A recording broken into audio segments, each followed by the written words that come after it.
Good morning students. మనం ఈరోజు word analogy కోసం డిస్కస్ చేస్తాం. అసలు వర్డ్ అనాలజీ అంటే ఏంటి? మనం లెటర్ అనాలజీ ఇంకా నెంబర్ అనాలజీ ఏ విధంగా అయితే చేసామో వర్డ్ అనాలజీ కూడా సేమ్ అదే విధంగా మనం సాల్వ్ చేస్తాం. బట్ ఇందులో మనకి తెలియాల్సింది ఏంటి అంటే మనకి జనరల్ నాలెడ్జ్ తెలిసి ఉండాలి. దాంతో పాటుగా ఇంగ్లీష్ లో ఉండే మీనింగ్స్, ఆపోజిట్స్ ఇలాంటివి కూడా మనకి తెలిసి ఉండాలి. ఎందుకు అంటే మనకి అవన్నీ రిలేటెడ్ గా మనకి ఇందులో క్వశ్చన్స్ అనేది రావచ్చు కాబట్టి. ఇందులో సినోనిమ్స్ రావచ్చు, యాంటోనిమ్స్ రావచ్చు, నెక్స్ట్ డిసీజెస్ రావచ్చు, ఏదైనా కూడా రావచ్చు. సో కంప్లీట్ గా మనకి జనరల్ నాలెడ్జ్ ఇంకా ఇంగ్లీష్ మీద ఐడియా ఉంటే మనం ఈజీగా అనాలజీ అనేది చేయొచ్చు. So float to sink is to boat is to ఏంటి అని ఇచ్చారు. Float is to sink, boat is to ఏంటి అని ఇచ్చారు. So float is to sink అంటే వాటర్ తీసుకున్నాం అనుకోండి, వాటర్ పైన ఉండేది ఏంటి? ఫ్లోట్. అంటే వాటర్ పైన ఫ్లోటింగ్ అనేది జరుగుతుంది. సింక్ అంటే ఏంటి? వాటర్ కింద మనకి సింకింగ్ అనేది జరుగుతుంది. సో అదే దాన్ని బేస్ చేసుకుని తీసుకుంటే బోట్ అనేది వాటర్ మీద ఉంటే వాటర్ లో మనకి ట్రావెల్ చేసే దాన్ని ఏమంటారు? సబ్మెరీన్ అంటారు. వాటర్ పైన ట్రావెల్ చేసే దాన్ని బోట్ అంటారు. వాటర్ లో ట్రావెల్ చేసేదాన్ని సబ్మెరీన్ అంటారు. ఓకేనా? సో ఆప్షన్ సి అనేది కరెక్ట్. నెక్స్ట్ క్వశ్చన్ ఏమి ఇచ్చారు ఇక్కడ? Asthma is to lungs, conjunctivitis is to. Asthma అనేది దేని యొక్క అంటే ఏ ఆర్గన్ కి సంబంధించిన డివైజ్? లంగ్స్ కి సంబంధించిన డిసీజ్. ఓకేనా? లంగ్స్ కి సంబంధించిన డిసీజ్ ఏంటి? ఆస్తమా. మరి కంజక్టివిటీస్ అనేది ఏ ఆర్గాన్ కి సంబంధించిన ఇచ్చిన ఆప్షన్స్ లో ఏ ఆప్షన్ కి రిలేటెడ్ అయిన డిసీజ్ అని అంటే ఐస్. సో కంజక్టివిటీస్ అనేది ఐస్ యొక్క డిసీజ్. ఇక్కడ బ్లడ్ కి రిలేటెడ్ ఉన్న డిసీజ్ ఏంటి? అనేమియా. ఓకేనా? నెక్స్ట్ టీత్ కి క్యావిటీస్ కానీ క్యావిటీస్ ఇలాంటివన్నీ కూడా టీత్ కి సంబంధించిన చిన్న చిన్న డిసీజెస్. నెక్స్ట్ బోన్ కి సంబంధించిన డిసీజెస్ ఏంటి అంటే ఓస్టియోపోరస్.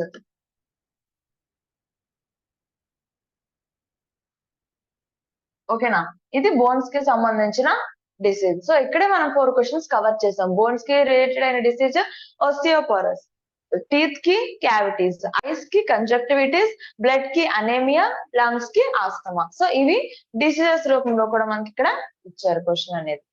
Next dismay is to Joy, tend is to. Dismay అనేది ఏంటంటే సో హ్యాపీనెస్ అన్నమాట. హ్యాపీనెస్ ఈజ్ టు అంటే ఆపోజిట్. డిస్మే అంటే మనం లోగా ఫీల్ అయింది, లేకపోతే బ్యాడ్ గా ఫీల్ అయ్యింది, లేకపోతే సాడ్ అనుకోండి. ఇది సింపుల్ గా సాడ్. డిస్మే అంటే సాడ్. సో దానికి ఆపోజిట్ ఏంటి? జాయ్. సో అదే విధంగా టెండ్ అంటే మనం ఏంటి అంటే దాని వైపు వెళ్ళడం. టెండ్ అంటే ఏంటి?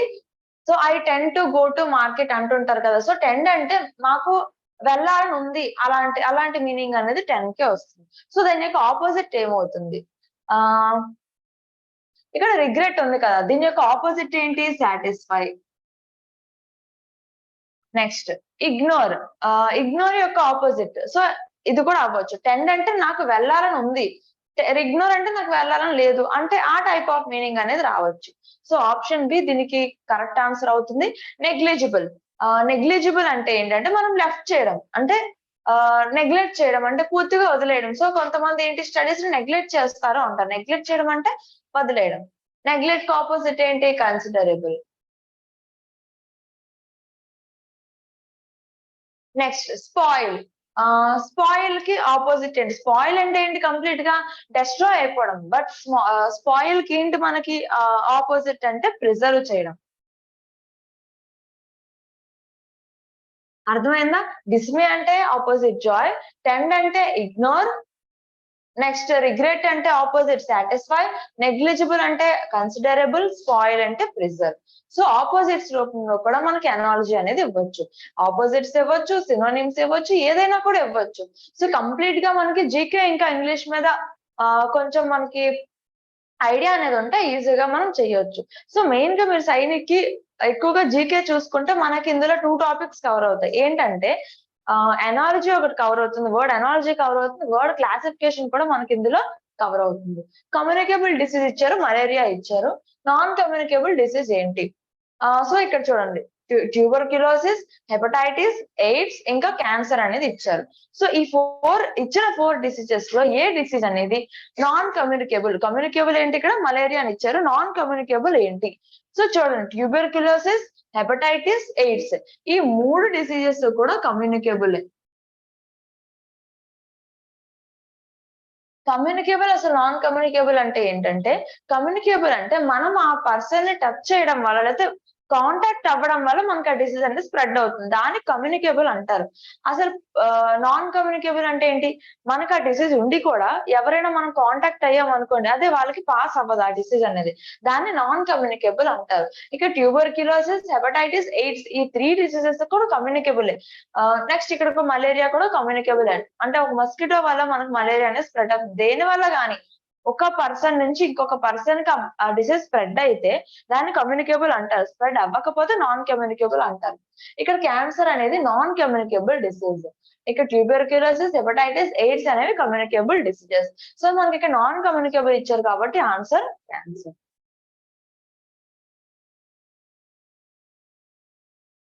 Next air, atmosphere, water. So air is to atmosphere, water is to. Air అనేది మనకి ఎక్కడ ఎక్కువగా దొరుకుతుంది? అట్మాస్ఫియర్ లో దొరుకుతుంది. అంటే ఎక్కువ అమౌంట్, మెయిన్ పార్ట్ అనేది ఎక్కువ అట్మాస్ఫియర్ లో దొరుకుతుంది. వాటర్ అనేది ఎక్కువ ఎక్కడ దొరుకుతుంది? ఎక్కడ దొరుకుతుంది? ఓషన్ లో. ఒక్క డ్రాప్ లో ఎక్కువ వాటర్ దొరకదు కదా మనకి. ఓషన్ అనేది ఏంటి? చాలా ఎక్కువ క్వాంటిటీ ఆఫ్ వాటర్ అనేది మనకు ఉంటుంది కాబట్టి ఆప్షన్ సి అనేది ఆన్సర్. ఎర్త్ చూసుకుంటే ఎర్త్ లో ఓకే 3 సైడ్స్ ఆఫ్ వాటర్ ఉంటుంది. కానీ మనకి బేసిక్ సోర్స్ ఏంటనేది మనం చూసుకోవాలక్కడ. ఎర్త్ నుంచా లేకపోతే సోలార్ సిస్టమ్ ఇలా కాదు. బేసిక్ సోర్స్ ఎక్కడి నుంచి వాటర్ అంటే ఓషన్ నుంచే. Light is to sun, heat is to. Sun నుంచి లైట్ వస్తుంది. మరి హీట్ అనేది దేని నుంచి వస్తుంది? దేని నుంచి వస్తుంది? ఎలక్ట్రిసిటీ వల్ల హీట్ వస్తుందా? లేదు. కరెంట్ వస్తుంది. మూన్ వల్ల హీట్ రాదు. స్టార్స్ వల్ల హీట్ రాదు. ఫైర్ వల్ల మనకి హీట్ అనేది వస్తుంది. అంతేనా?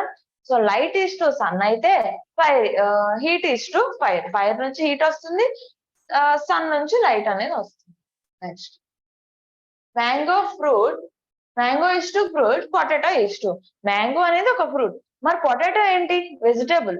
కానీ ఇక్కడ మనకి ఇచ్చిన ఆప్షన్స్ ప్రకారం రూట్, స్టెమ్, ఫ్లవర్, ఫ్రూట్ అంటే మనకి కొన్ని సోర్సెస్ ఆఫ్ ఒక ప్లాంట్ ని తీసుకుంటే దాని యొక్క లీవ్స్ మనం ఫుడ్ లా యూస్ చేసుకోవచ్చు. అంటే కొన్ని రకాలు లీవ్స్ అనేది మనం ఫుడ్ లా యూస్ చేసుకోవచ్చు. స్టెమ్ అనేది కొన్ని మనము ఫుడ్ లా యూస్ చేసుకోవచ్చు. రూట్స్ కూడా కొన్ని మనం ఫుడ్ లా యూస్ చేసుకోవచ్చు. సో అండర్ గ్రౌండ్ లో ఏదైతే మనకి వెజిటబుల్స్ గాని ఏవైతే వస్తాయో వాటన్నిటికి కూడా సోర్స్ ఆఫ్ రూట్ అంటారు మనం. అంటే రూట్ నుంచి వచ్చేవి కాబట్టి. సో ఇక్కడ పొటాటో కూడా దేని నుంచి వస్తుంది? అండర్ గ్రౌండ్ అంటే రూట్ నుంచే వస్తుంది. ఫ్లవర్ అంటే కాలీఫ్లవర్ తీసుకోవచ్చు. స్టెమ్ అంటే లీఫీ వెజిటబుల్స్. వాటి యొక్క స్టెమ్సే కదా మనం లీఫీ వెజిటబుల్స్ తింటాం. ఫ్రూట్స్ అంటే మనకి ఇక్కడ ఆల్రెడీ ఇచ్చారు మ్యాంగో అనేది. సో ఆ విధంగా పొటాటో అనేది ఒక రూట్. ఓకేనా? వెజిటబులే. బట్ దాని యొక్క సోర్స్ ఆఫ్ ఫుడ్ మాత్రం రూట్ నుంచే వస్తుంది కాబట్టి answer root. Dog is to bark, goat is to. ఇక్కడ డాగ్ యొక్క సౌండ్ ఏంటి? బార్క్. మరి గోట్ యొక్క సౌండ్ ఏంటి అని అడిగారు. ఆప్షన్స్ ఏమి ఇచ్చారు ఇక్కడ మనకి? గ్రంట్, బ్రే, హౌల్ ఇంకా బ్లీట్ అనేది ఇచ్చారు. ఓకేనా? సో గ్రంట్ అనేది దేని యొక్క సౌండ్ అనంటే క్యామెల్. బ్రే అనేది డాంకీ. మరి హౌల్ అనేది ఫాక్స్.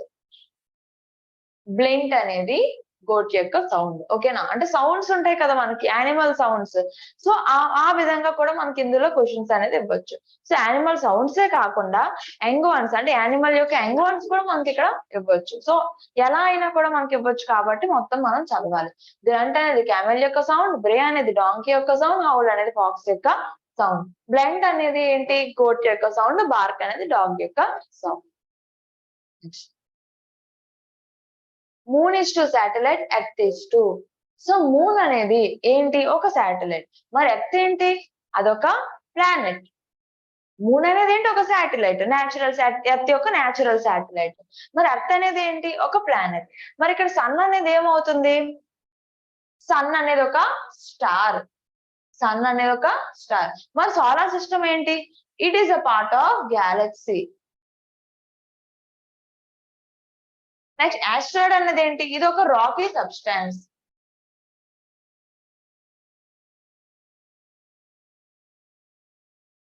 ఓకేనా? సన్ అనేది ఒక స్టార్. సోలార్ సిస్టమ్ అనేది ఒక Galaxy. Part of Galaxy. Asteroid అనేది ఒక రాకీ సబ్స్టాన్స్. ప్లానెట్ అంటే ఇక్కడ ఇచ్చింది ఏంటి? ఎర్త్. మూన్ అనేది ఏంటి? ఎర్త్ యొక్క natural satellite moon. Next. So country president ఇచ్చారు. స్టేట్‌కి ఏంటి? కంట్రీకి హెడ్ ఎవరు? ప్రెసిడెంట్. మరి స్టేట్‌కి హెడ్ ఎవరు? స్టేట్‌కి హెడ్ ఎవరు అంటే గవర్నర్. ఓకేనా? చీఫ్ మినిస్టర్ అయితే కాదు. మనకు రూల్ చేసేదైతే చీఫ్ మినిస్టర్, కంట్రీని రూల్ చేసేదైతే ప్రైమ్ మినిస్టర్. కానీ హెడ్ వైస్‌గా వస్తే అంటే హెడ్ ఆఫ్ ద కంట్రీ ఎవరు? President. Head of the state ఎవరు? గవర్నర్. బట్ రూలింగ్ అనేది అంటే రూల్ చేసేది మనకి స్టేట్‌లో చీఫ్ మినిస్టర్, కంట్రీలో ప్రైమ్ మినిస్టర్. ఓకేనా? సో ఇది వర్డ్ అనాలజీ. మనకి వర్డ్ అనాలజీలో సైన్స్ కవర్ అవుతుంది, సోషల్ కవర్ అవుతుంది, జనరల్ నాలెడ్జ్ కవర్ అవుతుంది. నెక్స్ట్ ఇంగ్లీష్‌లో సినోనిమ్స్ కవర్ అవుతాయి, యాంటోనిమ్స్ కవర్ అవుతాయి. ఇవన్నీ కూడా కవర్ అవుతాయి కాబట్టి మొత్తం అన్నీ కూడా మనం నేర్చుకుంటే ఈజీగా మనం వర్డ్ అనాలజీ అనేది సాల్వ్ చేయొచ్చు. ఓకేనా? థాంక్స్.